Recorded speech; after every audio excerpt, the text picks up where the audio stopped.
história, muda a nossa vida. Há convites que, se aceito,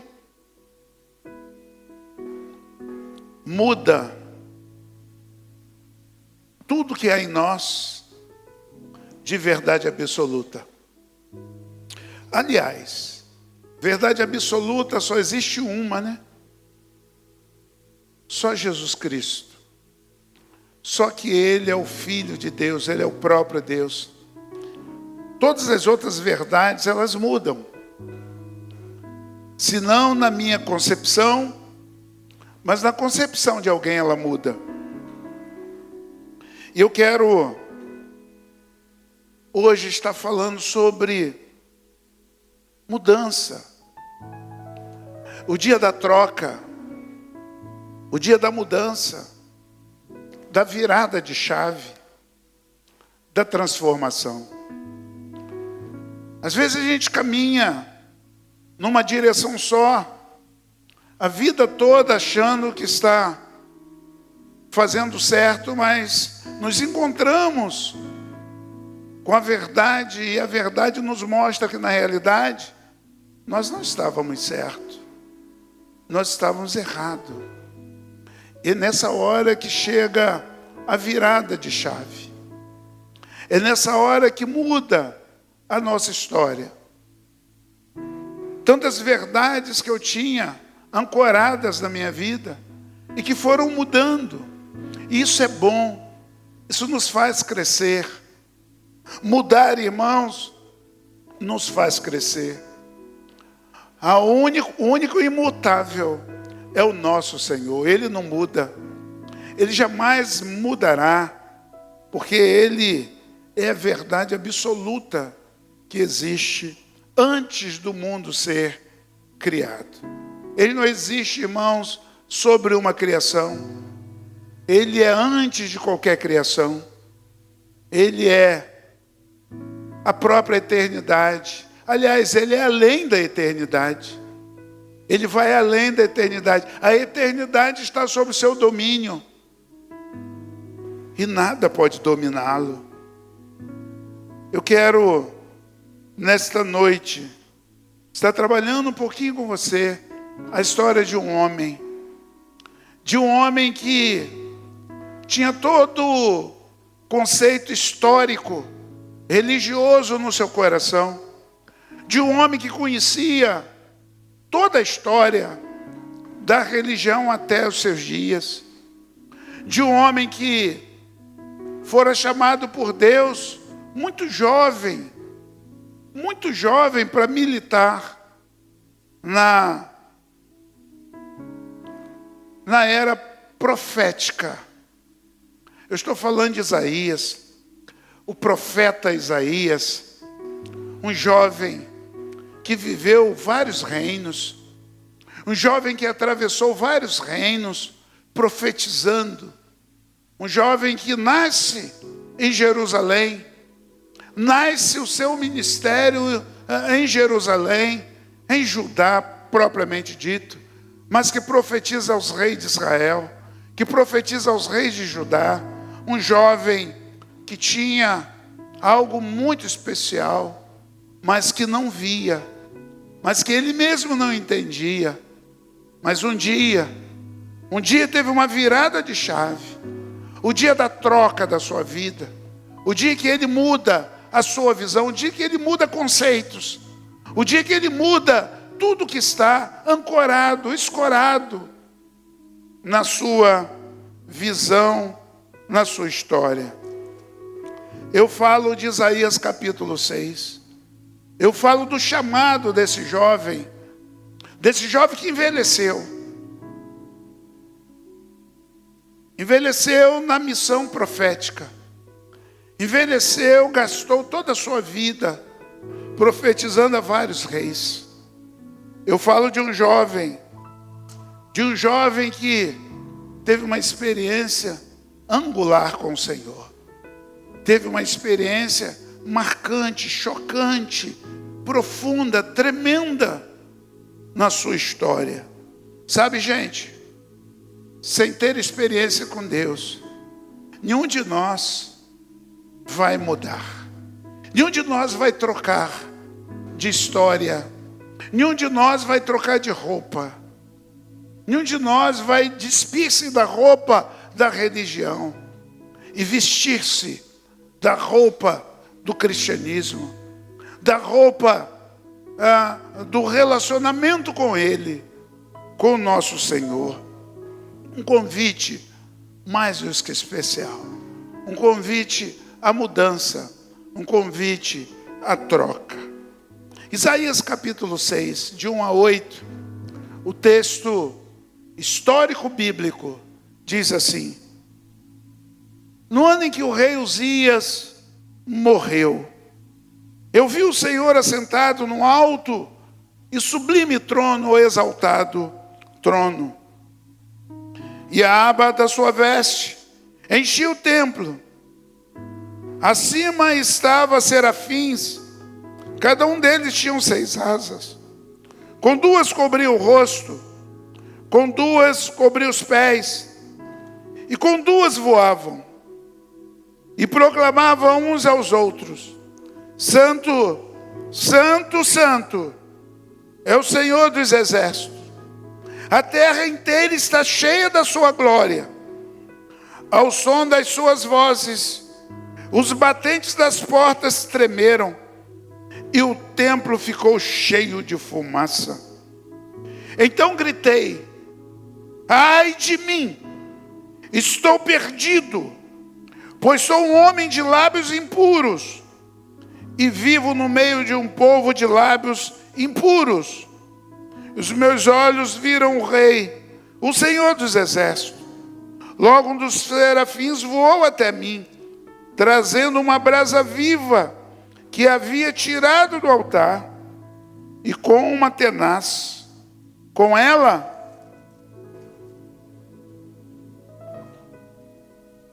tocou a minha boca e disse: veja, isto tocou os seus lábios. Com isso a sua culpa será removida e o seu pecado será perdoado. Então ouvi uma voz do Senhor conclamando: quem enviarei? Quem irá por nós? Eu respondi: eis-me aqui, envia-me a mim. O dia da troca, gente. O dia que um homem decidiu trocar de história. Um homem decidiu trocar o caminho. Um homem decidiu trocar de vida. Um homem decidiu trocar de pensamento, de mente e de coração. Feche seus olhos. Fale com o Pai. Meu Senhor, como que nós precisamos ter a coragem de Isaías? Como que nós precisamos nesta noite sermos arrebatados pelo Senhor através de uma visão profética, de uma visão que muda toda a nossa história, de uma visão que nos faça compreender o que é que nós precisamos trocar nesta noite. Nós te oramos com todas as nossas forças e intenção de coração, no nome de Jesus. Amém. Meu Deus, que coisa tremenda que aconteceu na vida desse jovem, desse homem. Que marcas profundas foram chanceladas, carimbadas na história desse cara. Esse cara que apostava todas as coisas na esperança de dias melhores, de uma vida mais tranquila, mais suave, mais plana, mais coloquial. De um jovem que apostava numa monarquia muito próxima de si mesmo. Alguns historiadores dizem que Isaías era primo de primeiro grau de Uzias. Por isso, talvez, tanta dor na morte desse rei. Que visão teve esse cara? Que experiência de poder, que experiência arrebatadora, que experiência de transformação teve Isaías. Talvez no mesmo tamanho de Atos capítulo 2, talvez no mesmo tamanho do Monte da Transfiguração. Talvez a experiência desse homem foi tão arrebatadora quanto a de Moisés, lá no monte Sinai, quando ele viu algumas árvores pegar fogo e o fogo não se apagava. Talvez a experiência de Isaías fora tão grande, quanto a experiência de Paulo, que foi arrebatado até o terceiro céu, e lá ele pôde ter uma experiência com Deus, e viu que nós realmente não podíamos receber comida sólida, apenas água, apenas líquido, comida líquida, porque nós não suportaríamos tamanha verdade do que é a glória do Pai. A visão de Isaías, ela acontece num dos momentos mais tristes da história do reino de Judá, a morte de Uzias. Um rei amado, um rei adorado, um rei que o povo amava, Deus amava, um homem que restaurou o altar, um homem que transformou a vida daqueles jovens, daquelas famílias que estavam caminhando a passos largos para o inferno, através de um rei que fez tudo o que o Senhor reprovava. Uzias restaura a história do povo de Deus. Uzias restaura a história daquele povo. É esse homem, é nesse momento, é no momento dessa perda, em que toda Judá estava consternada, e que o coração de Isaías estava em frangalhos. Havia dor, havia sofrimento na alma do povo de Judá. Mas no coração de Isaías, o sofrimento era tão grande, que só uma experiência poderia colocá-lo numa nova rota. Só uma experiência profunda o faria trocar o sofrimento por uma missão. Por uma missão. Isaías estava ancorado na monarquia de Uzias. Isaías tinha plena certeza total, absoluta, de que os seus dias estavam tranquilos.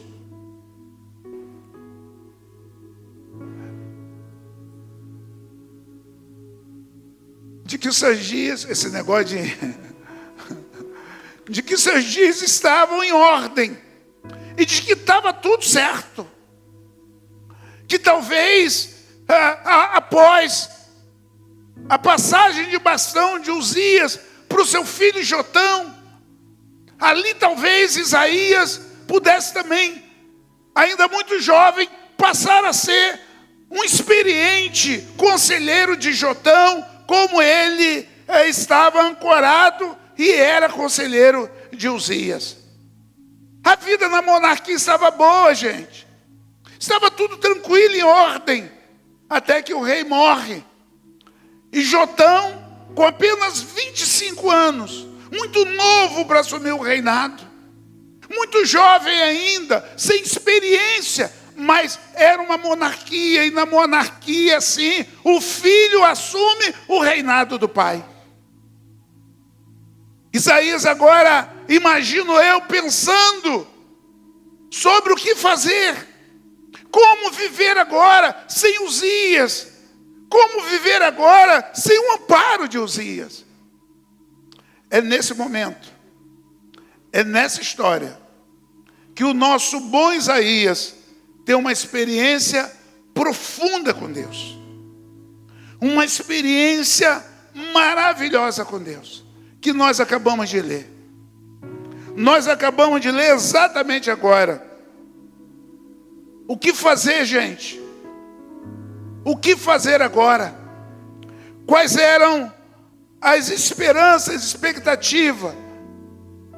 O que é que Isaías precisava trocar naquele dia? Naquele dia tão capsual, naquele dia tão duro, de tanta dor, de tanto sofrimento. Isaías percebe que, através daquela visão, em que ele vê querubins, serafins, naquele dia, que naquela visão, que ele vê através do som da voz dos serafins, os umbrais da porta e das janelas tremerem, tamanha potência de voz dos serafins. Naquele dia que ele se vê tão humilhado, tão pequeno, tão anã, naquele dia que ele se vê tão impuro, tão incapaz, tão impossibilitado. Naquele dia, gente, que ele não suporta, se auto-ver e se auto-flagela, dizendo: meu Deus, eu sou um homem de lábios impuro, a minha vida é impura, a minha cabeça é impura, a minha mente é impura, os meus lábios são impuros, eu sou totalmente impuro. Como que eu posso viver na tua presença? Aleluia. Como que eu posso viver na presença de alguém tão puro, tão santo, tão majestoso, tão limpo? Como que eu posso habitar no meio? Sabe, gente, às vezes eu tenho a mesma imaginação de Isaías. Como que nós podemos habitar na presença dEle, na presença do Senhor? Alguém com uma vida tão pura, tão limpa, tão bonita, tão cheirosa. E nós, às vezes, com a nossa vida, com a nossa mente tão impura, com a nossa imaginação tão fértil, às vezes até para o mal. Como que nós vamos habitar? Talvez nós precisássemos de uma visão dessa. Talvez nós precisássemos de um serafim desse, que subisse até uma tenaz, até uma fogueira santa, e pegasse uma tenaz, uma brasa viva, e queimasse não só a nossa boca, mas queimasse toda a nossa vida, para que nós pudéssemos estarmos purificados diante do Senhor. Gente, a Bíblia diz que nós fomos salvos pelo Senhor, que não há nada que possa impedir isso, que não há nada que possa retirar isso da gente. A salvação é pela graça, e isso não vem de nós, é dom de Deus, e Ele nos deu para a glória do nome dEle e para a nossa felicidade. Mas como que nós precisávamos ter a nossa vida purificada aqui? Não teremos. A nossa vida será purificada só lá na glória. Só lá, quando cantamos agora, Maranata, a hora vem, Senhor Jesus. Só lá nós seremos purificados, porque lá nós teremos um corpo incorruptível, um corpo diferente, uma mente diferente, um corpo sem maldade, um corpo sem reação, um corpo que não será reativo, mas será ativo no Senhor, para glorificá-lo, para santificá-lo, para cantar junto com os anjos: Santo, Santo, Santo é o Senhor dos exércitos, e na presença dEle. Ah, irmãos, nós não precisaremos desse corpo aqui, desse corpo sujo, desse corpo com uma mente suja, podre. Nós não precisaremos, irmãos, disso aqui para habitar na presença do Senhor. Ele vai nos transformar para a glória do nome dEle. O anjo tocou na boca de Isaías, e Isaías fora purificado. E o anjo disse para ele, o anjo falou para ele, quando ele grita: ai de mim, estou perdido, pois sou um homem de lábios impuros. Logo o serafim voou a mim, trazendo uma brasa viva que havia tirado do altar, com uma tenaz, e tocou a minha boca e disse: veja, isso tocou seus lábios, por isso a sua culpa foi removida. Irmãos, foi isso que Jesus fez, quando aquela pedra se abriu do sepulcro, e ele saiu do sepulcro, vivo para a glória do nome dele. A nossa culpa foi removida em Jesus, na sua ressurreição. Aleluias! Irmãos, como que nós precisávamos de uma experiência dessa novamente, outra vez, para que nós pudéssemos trocar. O que foi que Isaías trocou? Naquela noite, Isaías, ele trocou. Naquele dia ele morreu. A esperança humana de Isaías morreu. E ele passou a habitar na esperança do eterno. A esperança, a expectativa da monarquia, a expectativa dos bens materiais, a expectativa de uma vida mais tranquila, a expectativa de uma vida mais plena, mais mansa, mais tranquila de forma humana. Isso morre em Isaías. E a partir de agora, aquele homem passa a viver uma vida muito próxima do Senhor. Isaías ouvia o Senhor, tudo que o Senhor tinha a trazer para os reinos, para os reis. Isaías ouvia, e Deus falava com ele, e ele profetizava na vida daqueles reinos, tanto do sul quanto do norte. Isaías foi o único profeta que profetizou nos dois reinos. Um homem escolhido por Deus, um homem que teve a sua vida separada, um homem que Deus preparou com fogo, com uma tenaz, com uma brasa viva, para que ele pudesse ser a ferramenta de Deus, instrumento de Deus na terra. Meu irmão, Deus quer usar a sua vida como instrumento aqui na terra. Deixa Ele usar a sua vida, deixa Ele tocar na sua vida nessa noite, deixa Ele tirar todas as mazelas da sua vida nessa noite, deixa Ele tirar todas as intranquilidades, as imperfeições, os desejos, os gostos, tudo aquilo que não pertence a dele, tudo aquilo que não vem dele. Deixa Ele arrancar de você nessa noite, deixa Ele preparar você, para você não profetizar, porque João Batista foi o único profeta humano, mas para você ser uma brasa viva nas mãos de Deus nesse tempo. Deixa Deus usar a sua vida, prepare a sua vida para Ele usar. Isaías mudou, ele morreu, irmãos, o desejo dele foi morto, ele assassinou os desejos dele.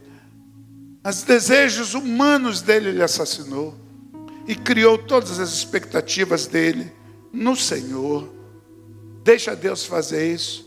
Naquele dia, Isaías experimentou, através da visão, as coisas espirituais. Sabe, gente, uma das grandes deficiências da igreja nos dias de hoje é que a igreja de hoje ela está muito humanizada. Ela não tem experimentado as coisas espirituais do Senhor. A igreja não tem experimentado, ela não tem vivenciado. Alguns de nós até temos nos assustado com algumas ações de Deus.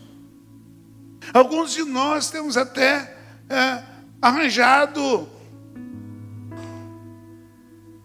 alguns discursos estranhos. E eu mesmo já fiz muito. Quando nós vemos, por exemplo, aleijados andando, gente entrando nas igrejas de moleta e saindo andando, cego enxergando, câncer sendo curados. Nós não temos mais vivido isso. A igreja de Jesus não está mais vivendo isso. Ela está acreditando só na ciência. A igreja está colocando a sua expectativa toda na ciência, quando na realidade o poder de Deus através do Espírito Santo está nas mãos da igreja. A igreja é detentora do poder de Deus. É ela que tem o poder de Deus nas suas mãos. E na realidade, ela está atrás da ciência o tempo todo, esperando respostas da ciência. Naquele dia, Isaías experimentou através da visão as coisas espirituais. E nós também precisamos experimentar as coisas espirituais para a glória de Deus. Semana que passou, recebi, família Gomes, um WhatsApp, uma mensagem do nosso irmão Moisés, que está lá em Brasília. E ele me contava das experiências que está vivendo com Deus através de um câncer.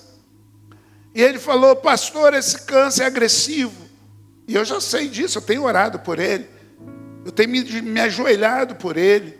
Por isso que ele me mantém informado, porque nós dois temos tabernaculado em oração. E ele falou: pastor, o câncer é agressivo. E essa semana o médico me parabenizou, porque ele está estabilizado, ele parou de avançar, e eu glorifiquei ao Senhor. E falei com ele: o milagre não é a cura não, meu irmão. O milagre é Deus te manter vivo, como um termômetro dele, como uma experiência viva do poder e da graça dele. Falei com ele: há mais de 15 anos que eu tenho diabetes. Nunca fiquei um minuto internado para a glória de Deus. Deus não precisa curar minha diabetes. Eu sou o testemunho vivo da glória de Deus na terra. Ah, irmãos, naquele dia Isaías experimentou através da visão as coisas espirituais. Ah, quantos crentes que nunca experimentaram as coisas espirituais. Quantos crentes que nunca tiveram uma experiência espiritual na vida. Nunca ouviram o Senhor. Nunca tiveram o toque do Espírito. Porque estão atrás da ciência. Porque acreditam firmemente que a ciência vai resolver todos os seus problemas. Eu não estou dizendo que você não tem que tomar remédio. Isso é ignorância. Deus criou os homens e a medicina é criada pelo Senhor. A inteligência que Deus deu aos homens para que pudesse cuidar dos nossos corpos. Não é isso que eu estou falando. Eu estou falando de confiança. Eu estou falando de fé.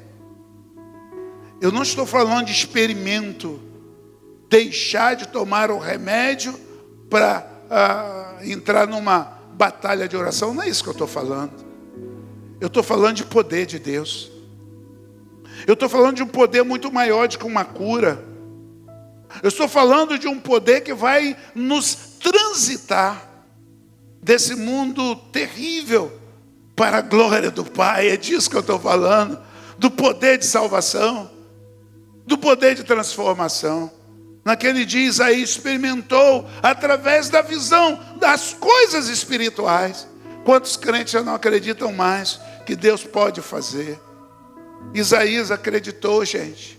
E por isso ele teve a sua vida transformada. Isaías, por último, ele realinha a sua visão. Como que nós precisamos fazer isso? O foco dele estava em Uzias. Mas bastou Uzias morrer, porque Uzias, irmãos, tinha tempo determinado. Uzias tinha tempo de acabar. Uzias tinha tempo de parar. Uzias não era eterno. Ele tira o olhar do que não é eterno e coloca o olhar no que é eterno, no que tem poder, no que cura, no que santifica, no que guarda, naquele que faz todas as coisas acontecer. Nós precisamos tirar o olhar daquilo que é passageiro, daquilo que é perecível, e colocar o olhar naquilo que é eterno. Quantas vezes eu ouço esposa falando: se o meu marido morrer, eu não sei o que vai acontecer comigo. Quantas vezes eu ouço maridos falando: se eu perder minha esposa, eu estou perdido. Quantas vezes eu vejo mãe falando: se o meu filho morrer na adolescência, quando criança, eu não sei se suporto. Quantas vezes eu ouço isso? como se nós tivéssemos domínio sobre essas coisas, e não temos domínio sobre nada. Tudo isso está nas mãos dele, tudo isso está nas mãos do Senhor. Quando a minha mãe morreu, eu tinha menos de 3 meses de idade, recém-nascido, com mais 6 irmãos, todos analfabetos, juntamente com meu pai. E ninguém morreu naqueles dias, todo mundo cresceu, porque quem cuida da gente é o Senhor. É Ele que trata da gente, é Ele que cuida da gente. É preciso realinhar a visão. Se nós queremos viver as coisas espirituais, precisamos realinhar a visão. Tirar a visão do aqui e agora e colocar a visão no eterno. Colocar a visão naquele que tem todo o poder, que tem todo o controle, que tem todo o domínio. Aquele que sabe o dia que você vai partir dessa terra. Aquele que sabe se você vai ficar doente ou não. Aquele que sabe do que é que você vai morrer. Aquele que sabe se você vai ficar rico. Aquele que sabe se você vai envelhecer. Aquele que sabe como você vai envelhecer. Realinha a sua visão nessa noite. Isaías fez isso. Ele tirou a visão da coroa. Ele tirou a visão do rei. Ele tirou a visão da cadeira real e colocou a visão no altar. Isaías, ele retira os olhos de Uzias e coloca os olhos nos serafins. Ele retira a visão da morte e coloca a visão na vida. Ele retira a visão do presente e coloca a visão no futuro. Pode me usar, Senhor. Pode gastar a minha vida. Mesmo que eu morra, eu falarei a verdade, eu profetizarei a verdade. É Isaías, é ele que leva a visão a tantos reinos, a tantos reis. É ele que chega na casa de Ezequias e diz: ei, Ezequias, coloque a tua casa em ordem, porque morrerás e não viverás. É ele. É esse homem, é o profeta que mais escreve no Antigo Testamento. É o profeta que mais tempo escreve, por 40 anos. Profetiza por 40 anos em Judá, em Jerusalém. É esse homem histórico. É esse homem poderoso. É esse homem que Deus usou a larga experiência. É esse homem que entregou a vida para Deus. Esse homem que tem uma experiência angular com o Senhor. Uma experiência num dos momentos mais duros da sua vida, mas que transformou a sua história por completo. Quem sabe nessa noite eu esteja falando para alguém que nunca teve uma experiência com o Senhor, aqui no prédio ou aí na conexão. Quem sabe você que está me ouvindo na conexão agora, nunca teve uma experiência com o Senhor. Talvez você que vai me ouvir daqui uma semana, um mês, 3 meses, no canal do YouTube, nunca teve uma experiência com o Senhor. É possível ter, porque o Espírito Santo de Deus está aqui para isso. O Espírito Santo de Deus está aqui para nos conduzir, para conduzir os nossos passos. Um dos grandes papéis dele é nos mostrar o caminho da santidade. Um dos grandes papéis do Espírito Santo é nos levar à santidade. Porque ninguém verá o Senhor sem santidade. Ninguém vai conseguir estar com o Senhor sem santidade. O Espírito Santo quer nos conduzir a lugares tão especiais. Como diz o Salmo 23, a pastos verdejantes, aonde nós estaremos plantando os nossos pés. Ele quer te conduzir. Ele quer te conduzir como aquele serafim conduziu o profeta Isaías. A quem enviarei? Quem há de ir por nós? Foi a fala do Senhor. Quem é que vai por nós? Quem que eu vou enviar? E Deus fala isso olhando para Isaías. Eu vejo essa cena antagonicamente. Eu vejo essa cena de um Deus tão grande, de um homem tão pequeno. Mas eu vejo essa cena de um Deus com tanta expectativa e de um homem com tanta paixão, com tanta vontade, de um homem que conhecia a religião, de um homem que conhecia a história de Moisés, de um homem que conhecia a história de Abraão, de Isaac e de Jacó, de um homem que conhecia a história de José, de um homem que conhecia a história da criação, Gênesis capítulo 1. Eu vejo Deus olhando para esse homem dizendo: você está pronto. O que falta é limpar você. Você está pronto, preparado. O que falta é limpar você. E eu vou limpar você. Eu vou tocar em você. Eu vou preparar você. Mas quem que eu vou enviar depois que eu preparar você? Depois que eu limpar você? Depois que eu tratar de você? Quem eu enviarei? E eu vejo Isaías dando um pulo e deixando de ser aquele homem pequeno, medroso, covarde, que apenas conhecia a religião, mas eu vejo ele crescer diante de Deus e se agigantar diante do Senhor e dar um salto e um belo grito: eis-me aqui, eis-me aqui, envia-me a mim, por favor, envia-me a mim, por favor, gasta a minha vida, gasta a minha vida, gasta os meus recursos, gasta a minha família, gasta a minha história, gasta tudo que tenho e que sou, gasta. E Deus gastou. Deus sugou tudo que podia sugar de Isaías e marcou a vida dele. Ele não ficou como uma laranja sem caldo. Ele não se tornou um bagaço. Ele foi sugado, mas quando é Deus que suga, Ele suga e enche. Ele enche, Ele vai enchendo a gente. E é o que Deus quer fazer nessa noite. Ele quer te sugar, mas Ele quer te encher. Ele quer sugar os seus gritos de: eu sou um homem, uma mulher totalmente impuro. Eu já pequei tanto, eu já errei tanto. Eu não sou digno de estar diante do Senhor. Deus nessa noite quer tocar em você. Ele quer mudar a sua história. Ele quer quebrar todos os paradigmas que te impedem de ser usado por Ele. Ele quer fazer uma obra poderosa na sua vida.